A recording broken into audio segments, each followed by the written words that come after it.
Bom dia, turma da Iagro 31. Eu enviei na semana passada um texto para vocês sobre a conservação e uso da fauna. Lá naquele texto, é um texto grande, né?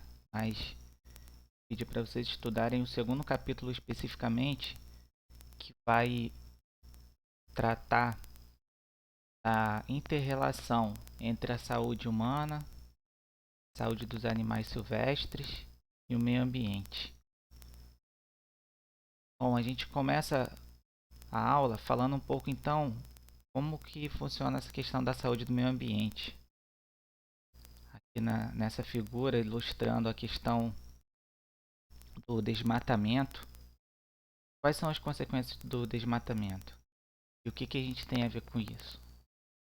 Podem falar, eu não trabalho com desmatamento, eu não compro madeira legalizada ou madeira ilegal.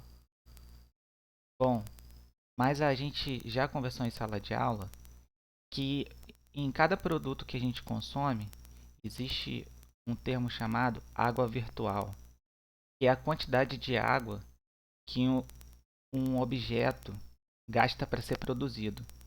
E o Brasil é o maior exportador de água virtual do planeta. Quer dizer, para que a gente consiga exportar vários produtos manufaturados, a gente tem que utilizar muita água. E além do uso da água, tem essa questão aí do desmatamento. Outro termo importante na conservação do meio ambiente é a pegada hídrica, que está relacionado à água virtual. Por exemplo, uma pegada hídrica da folha de papel é igual a 10 litros, quer dizer, para fazer cada folha de papel A4 são necessários 10 litros de água. Para fazer 1 kg de açúcar, 1.800 litros de água. Uma camisa, 2.500, uma calça jeans, 10 mil litros e para fazer um carro, 40 mil litros.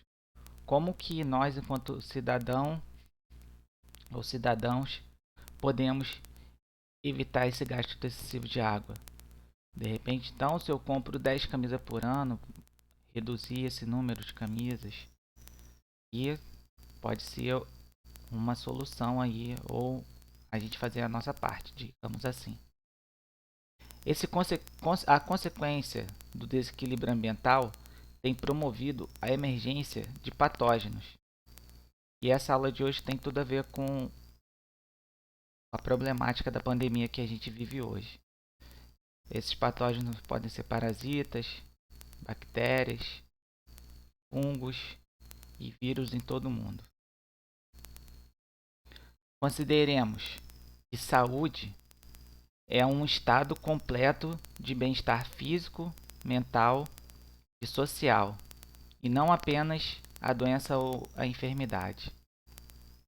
Então, a gente vai levar esse conceito de saúde para o meio ambiente, os vegetais, seja aqueles vegetais cultivados ou que sejam nativos, para a saúde animal e a saúde humana.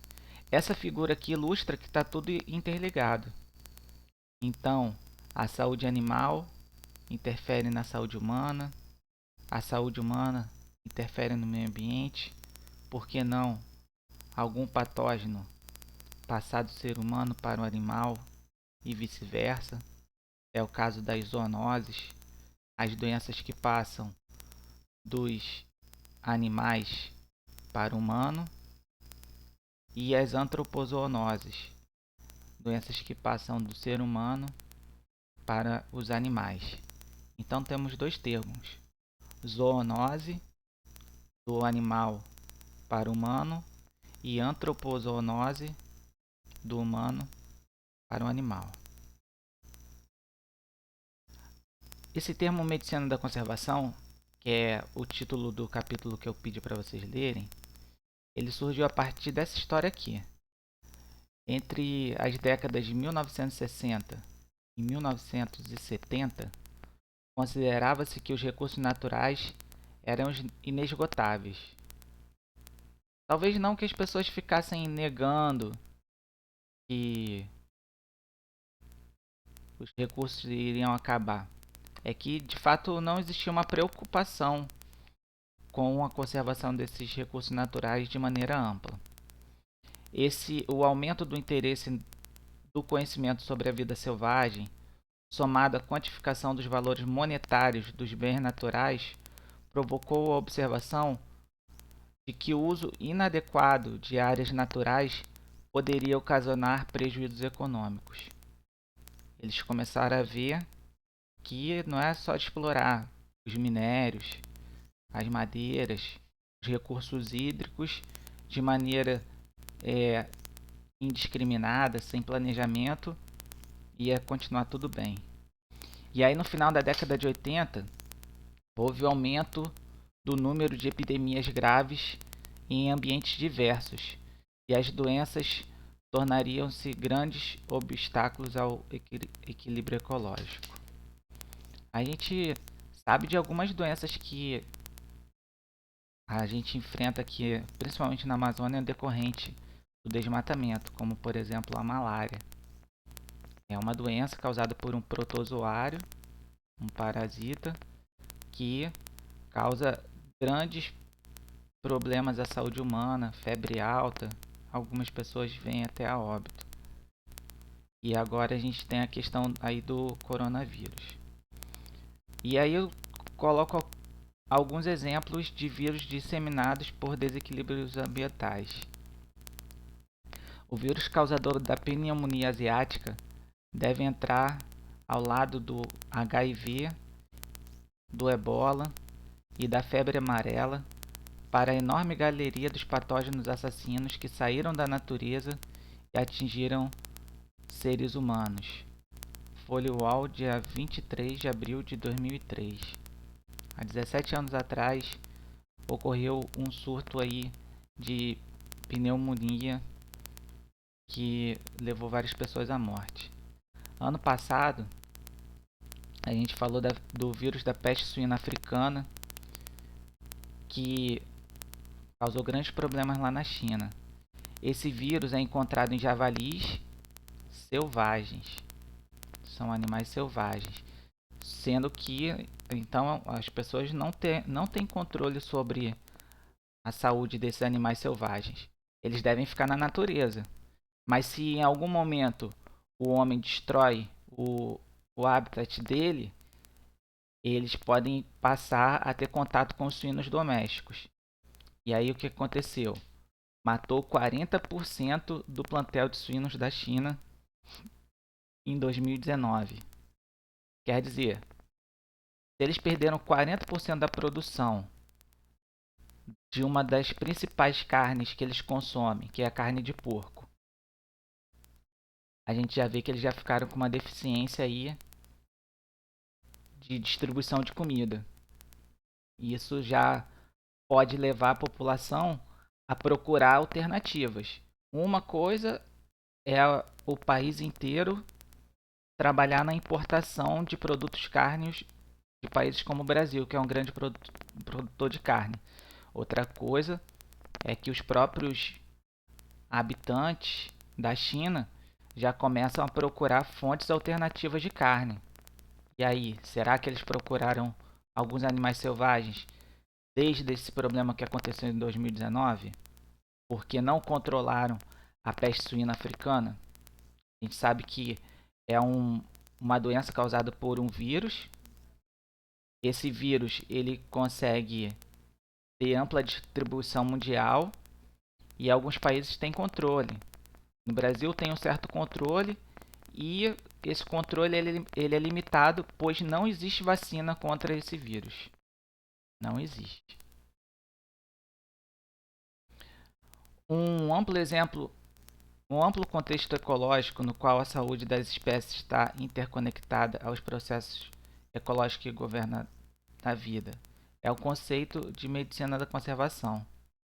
Também a gente destaca que é uma ciência focada na interseção entre ambiente, hospedeiros humanos, não humanos e patógeno.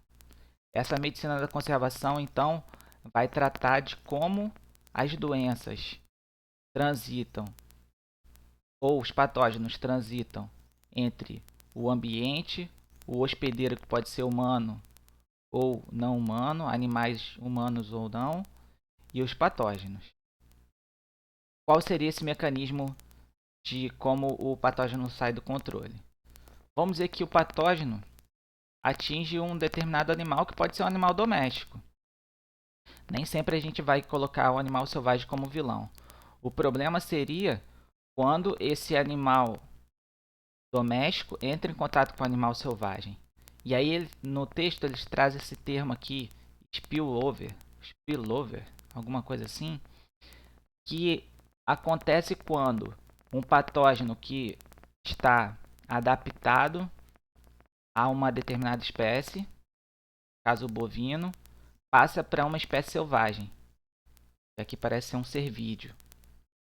E aí esse patógeno sofre algum processo de adaptação aqui. Antes, ele não passava do bovino para o cervídeo. E agora, ele já passa do bovídeo para o cervídeo. E o problema maior que o autor discute no texto é o retorno.